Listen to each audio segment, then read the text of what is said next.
Hi everyone, my name is Nyla. I'm a public health educator and I want to talk more about my experience with my doula. I had a previous video saying that I hired a doula during my pregnancy and I documented that experience being pregnant with my baby Noor, who was diagnosed with Edwards syndrome, also known as Trisomy 18. I wanted to introduce my doula to everybody. Her name is Andrea Richardson, and I had an amazing experience working with her. She was very supportive during the whole birthing process. And I wanted to share everybody who my doula is, and hopefully she can be your doula too. So in the next clip, you're going to see me introducing my doula to you. Hi, Andrea. How are you? Yeah, I'm great. How are you? I'm good. So I really wanted to highlight you as my doula. I remember last time I did a video on hiring you as my doula, and doulas are so important and becoming much more popular now, working with pregnant women and in the delivery process. So I really wanted to just talk to you more about you and if you can talk more about what is a doula and how you became a doula, and actually what was your experience working with me, because I talked a lot about what type of pregnancy I had, the baby that I had, and if you can talk more about that. I'm a full spectrum doula here based in St. Louis, Missouri. I actually help support folks in birth, during their loss, and also during pleasure too. My older sister, who's about 18 years older than me, when she was pregnant with my niece, her youngest, it was just phenomenal. I got to witness my sister and her development during her pregnancy. One summer, I guess the summer before she birthed, I actually was doing a lot of doula stuff. So I was preparing her meals, I was massaging her feet as a teenager. And it really, I don't know, I just felt such a connection, not just because that was with my family, but such a connection to pregnancy. It really inspired me. I was like, what is this? I had no idea of the concept, of doula, being a doula or helping and supporting. I just thought this was my sister, and I love just being connected with her and supporting her in this. So I've always kind of been a caregiver. One of my partners actually was a doula.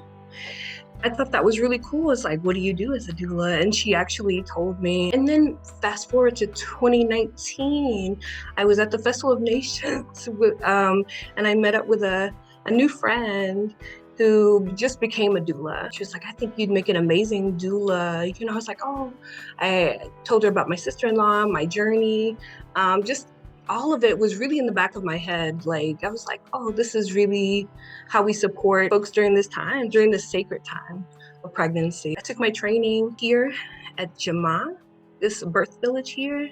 I think my favorite part was just learning about the physiological changes in the body that really go on during pregnancy. And also I really loved our third day where we talked about mothering the mother. I assisted my first birth right before the panini press, the pandemic, and that was kind of a life-changing experience for me. I loved it. I think I've always been a caregiver. My mom has always said that. I've always been just caring and empathic. As a birth doula, it's pretty amazing. And then I learned about how folks can be supported in other ways, like in pregnancy and infant loss. I became a pregnancy and infant loss doula last June.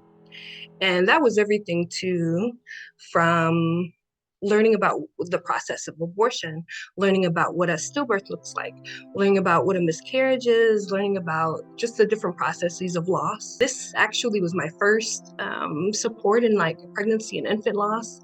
So in my head, I had an idea of how it would look like or feel like, but even that, did not prepare me for this quite experience. How was your experience working with me, dealing with a knowing that we had a pregnancy infant loss? I had to kind of navigate between being my professional self and being my personal self. It was really hard. I was having gone to the hospital that night, I was oh, this is such a rush.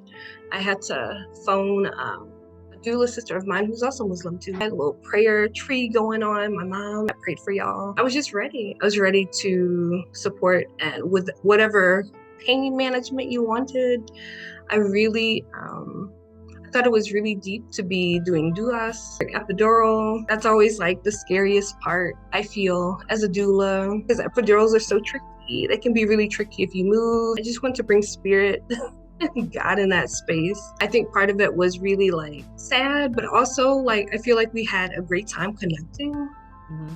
I really loved it. I really loved like learning about you and like distracting you or trying to distract during pain and just talking with y'all. Like the process of like non-active labor was like really fun, getting to know you. And once your water broke, I was like, okay, it's about to go down. Like in my head, it's about to go down. I was like, okay, let me just kind of stay home. And then when Nora was dropping down and it's like the baby is coming.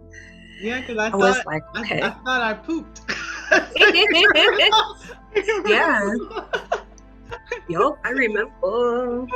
And then Colin's like, no, I see her head. It was cool. I know I have flutters. I was thinking about this yesterday. I was like, even though baby Nora had passed, I still felt excited about seeing her. And I was thinking yesterday too, to be able to hold capacity for both birth and loss at the same time, to be excited, even for her arrival, even if she wasn't here. Like, that's a really special place to be in. I have to tell you, I almost like really broke down holding her as I was saying prayers and wishing for like an easeful transition into paradise. As a doula, as a person who's a caregiver, to like hold all that space, it was very life-changing. And our postpartum visits have been really cool too. It's been an honor, like being helpful and being there for folks who are really going through life and some really difficult, experiences. What is a doula? Yes. That should have been a very first question. Oh my gosh. Okay. So yeah, what is a doula? And okay. You said that you are a full spectrum doula. What's the Yep. difference between being a full spectrum doula and being like a regular doula, or doula that's not full spectrum? The dictionary says that a doula is a Greek word for like woman's slave. I think doulas have been redefining what that word means. And to me, being a doula means support or a caregiver. There are so many ways to support. I mean, there are even adoption doulas, surrogate doulas. I think there are love doulas out there too. I'm like, I need a love. But there are many ways to support people through all sorts of experiences.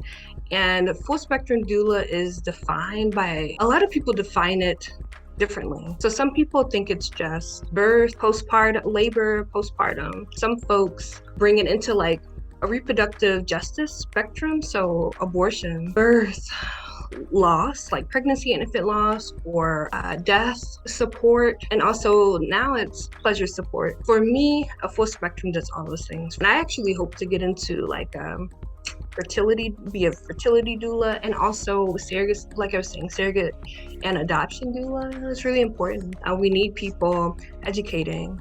We need folks who are kind of activating community, enlisting resources, whether it be financial or emotional resources. One reason I wanted a doula was because I kept hearing so much about Black maternal death, and I heard that doulas were, there to advocate for the mother, so this doesn't happen. So that was always in the back of my head. One, I don't want it to happen, and they're saying that how there's a lot of healthcare, a lot of racism and discrimination in healthcare system. I've seen it. I haven't witnessed it myself.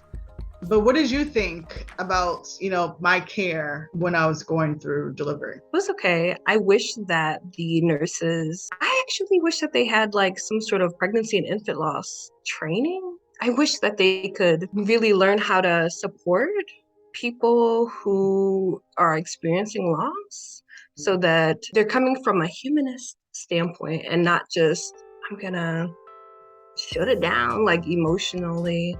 I wish that nurses who are in labor delivery would like learn, do a course, something where they can be taught how to support folks who have experienced loss, so that they're just knowledgeable and giving complete compassionate care from a humanist and not a kind of a medical industrial complex kind of point.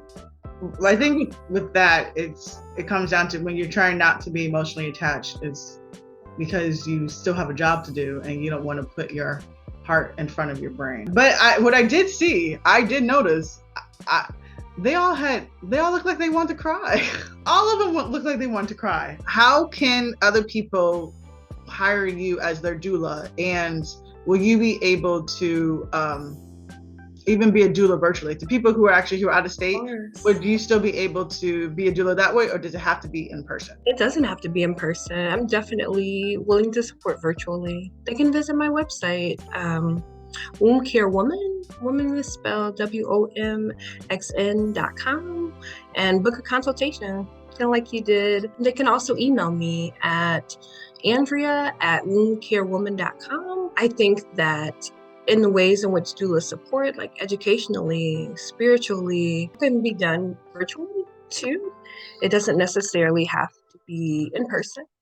And also, there aren't policies at hospitals that say that you can't be on Zoom or be like on FaceTime during births and stuff like that. So I'd be willing to be on Zoom or like FaceTiming clients too during the labor if they want me to be able to help and support them virtually. And that way, if they're outside of St. Louis, Missouri. So yeah, of course, I'd love to support folks outside of this space. Andrea, I want to thank you so much for wanting to talk to me on my channel. And thank you for the invite. Extremely appreciative of you being there for me, during before the prenatal visits we had, during the birth, and even postpartum. I want to thank you. Yeah, it was an honor. And I will see you later. We'll see you later. Bye. Bye.